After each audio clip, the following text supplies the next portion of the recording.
Yes. I read an article in the paper some months ago, and it was speaking about stuff they was trying to do in the near future about like making robots that look like humans, and also they spoke about a spiritual computer. I was wondering, what would it do? You know, would it, like, get information on spirituality, or can it do something to you? Or no, when they say a spiritual computer, what scientists, what they're doing right now is real frightening, because they have learned that what they call matter is not the final stage, and what they call atomic energy is not the final stage. Now here's the deep part, that once they found out that an atom, an hydrogen atom, which they have claimed is the lightest sum of energy for the last 100 years, once they found out that the atom wasn't the lightest and that they were quarks, and then after that Zids, always through school, when they taught us about cell, they would always compare a cell to an atom.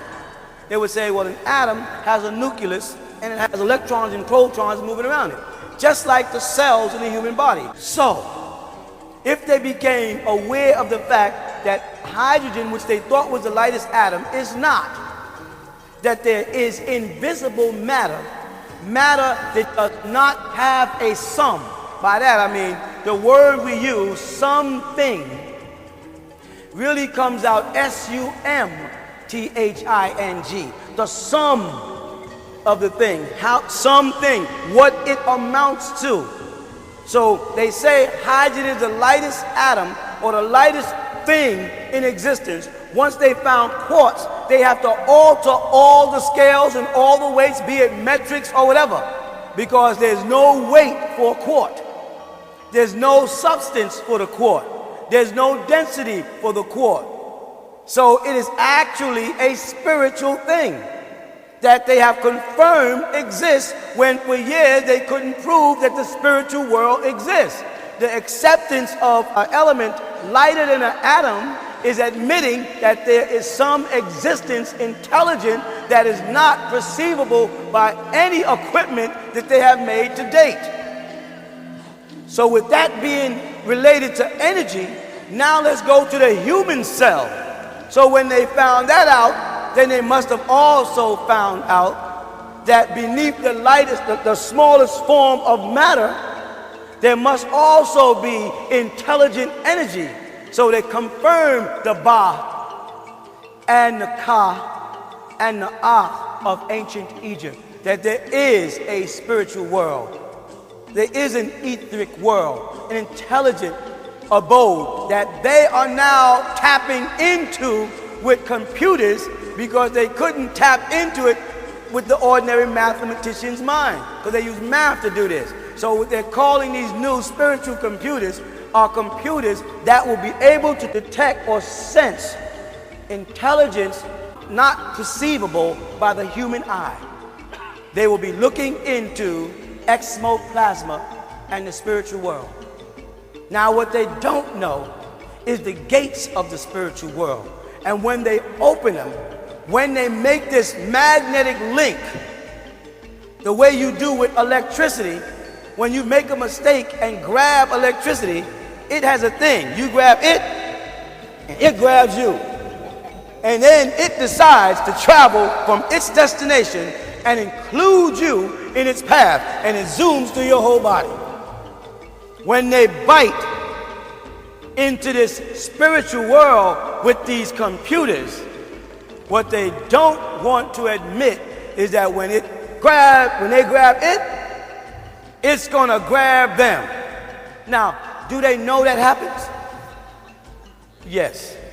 It's called the Ouija board. And they have admitted over the years, if you play with a Ouija board, you can open up a porthole or a gate to another side where you will be plagued with demons for the rest of your life. No, Jesus is not coming through the Ouija board for you. However, there'll be people on the other side, disembodied souls, that will speak to you and pretend they're Jesus. And then tell you, see, you got to go out and save the world. You got to go out and kill all those people. Because they take pride in having an effect effect on the physical world. These are people who died prematurely, died in hate crimes, died by brutal murders, and they're now ethically trapped in this realm with you. They're called disembodied souls. Oh, you feel them. You feel them on the back of your neck sometime. You feel them breathing.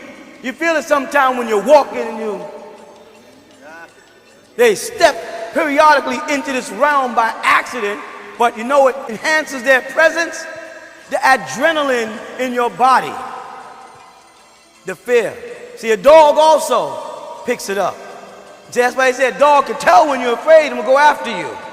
Also, a dog can hear sounds you don't hear and see things on a level they see spirits you don't see. So can cats. And that's why they use dogs and cats in witchcraft, because they have a link to both worlds. Now they have to come to the reality that these things are no longer the Twilight Zone. They're no longer the Twilight Zone. It's real. And now they're able to weigh the soul. They're able to detect through Kirlian photography the reality that if they clip off your finger, that something's still there, and they can pick it up with a camera. They can actually film it. Did you know that? It's called Kirlian photography. Look it up. They can remove your arm and put it under a light, and you'll see your fingers and everything come right back in, though there's no arm there.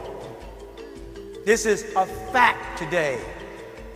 So they have to accept that there was something about that Bible, something about that Quran, and something about that Torah, which all came from the Egyptian writings.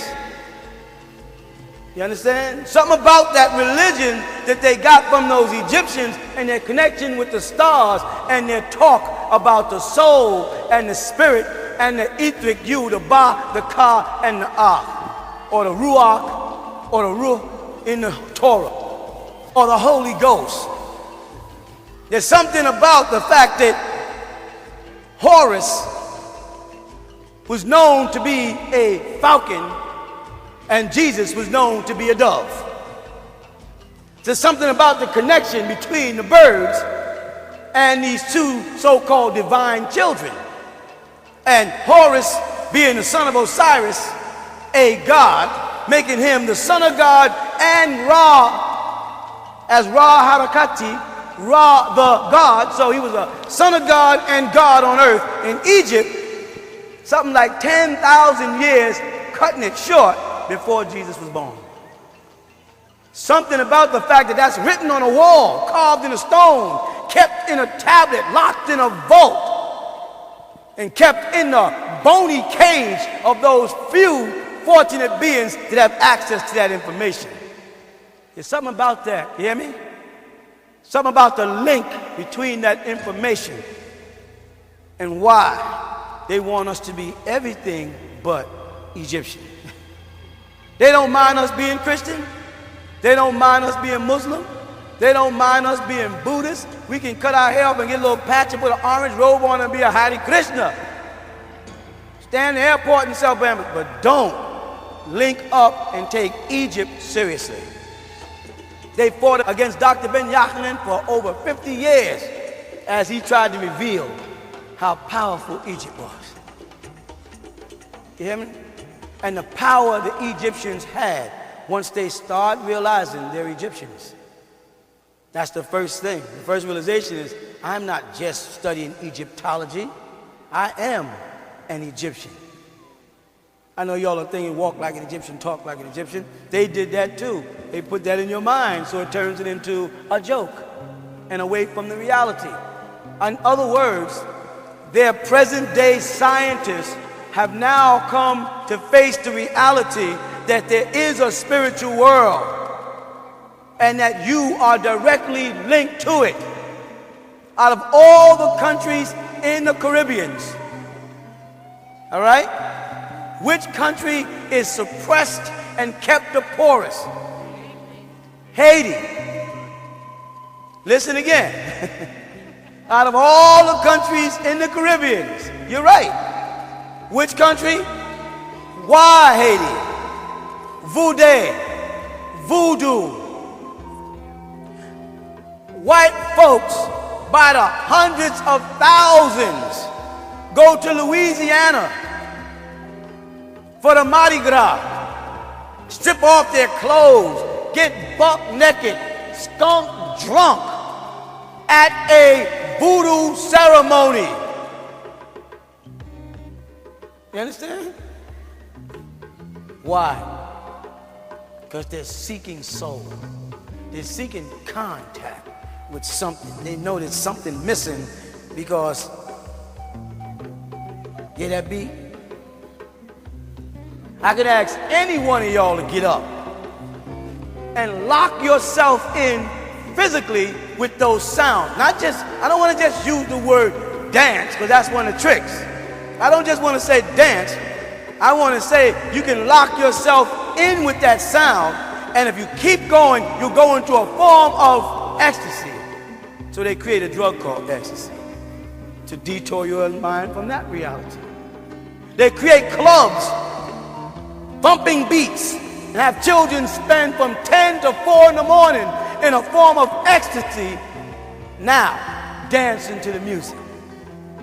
Going to concerts would stir up a certain amount of energy that makes the kids bum rush the stage, step and crush people while in this state of.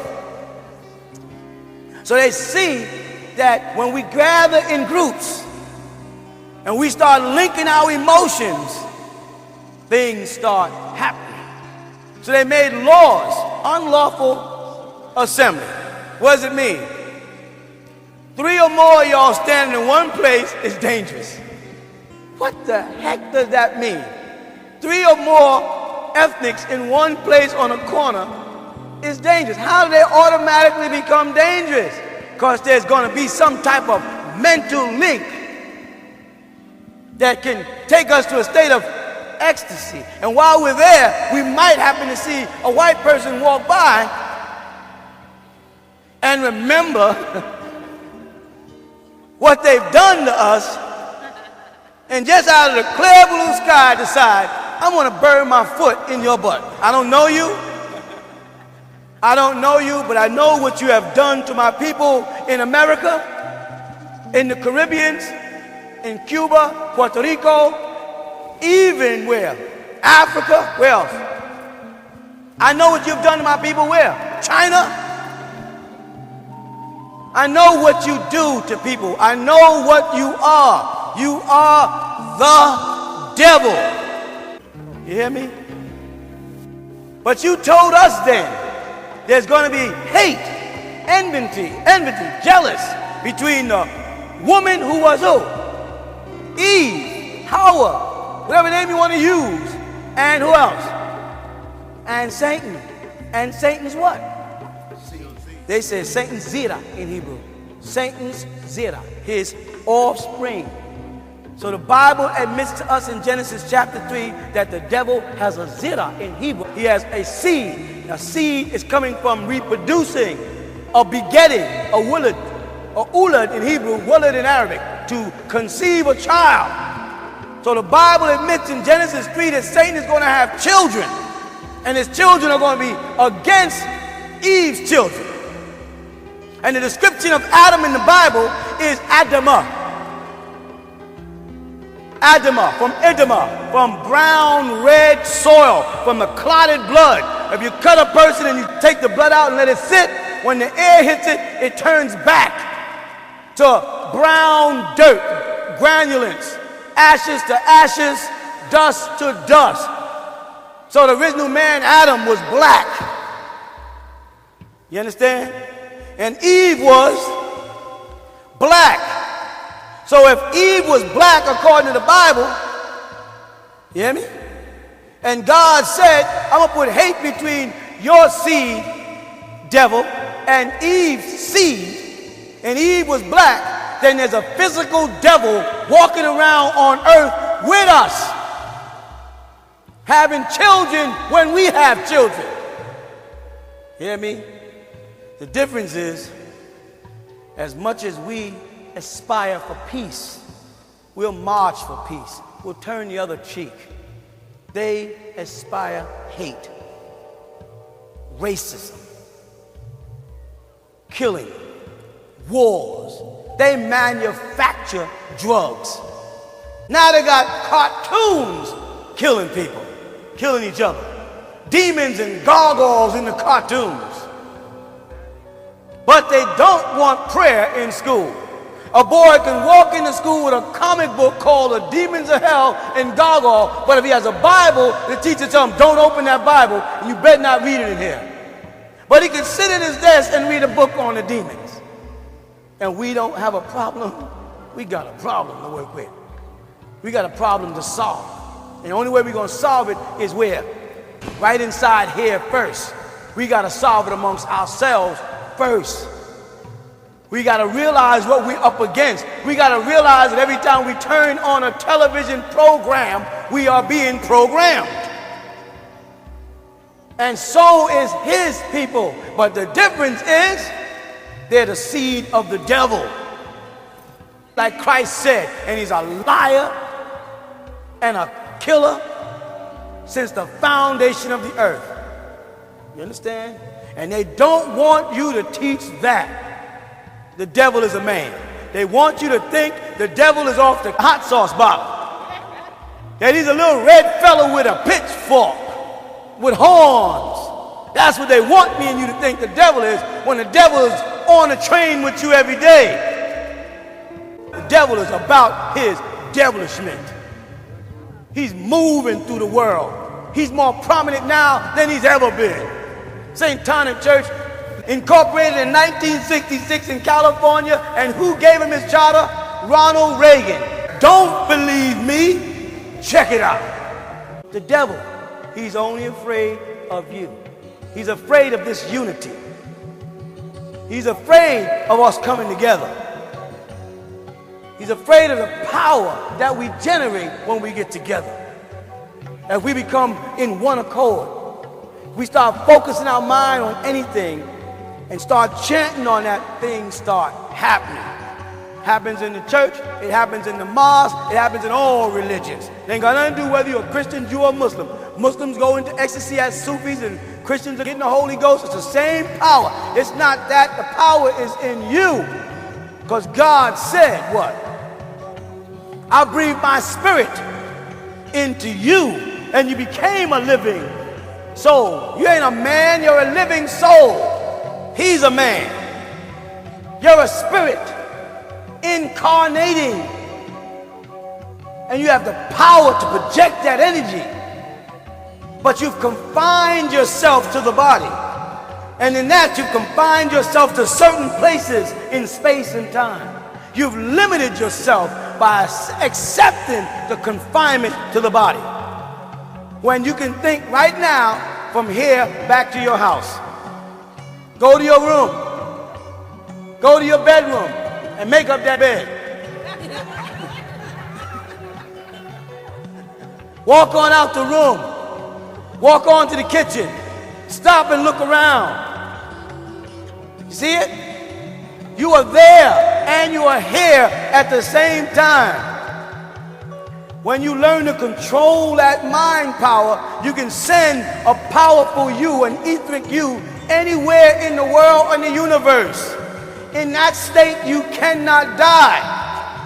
But if they can confine you by pain and suffering and fear to a bed where all your mind is based on getting up out that bed, if you die, you are bound to that spot.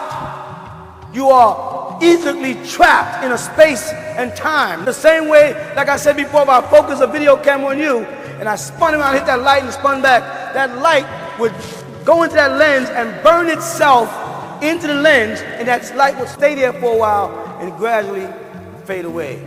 The same thing happens with you in death, because you are an energy field. The physical part of you makes the light. You understand? The soul of you is in darkness. That's why when people are conceived, they're conceived while in what state? Light or darkness? They're in the womb in darkness. No man's hands can get in there and operate. The devil has now put light in the womb. What is light? Chaos.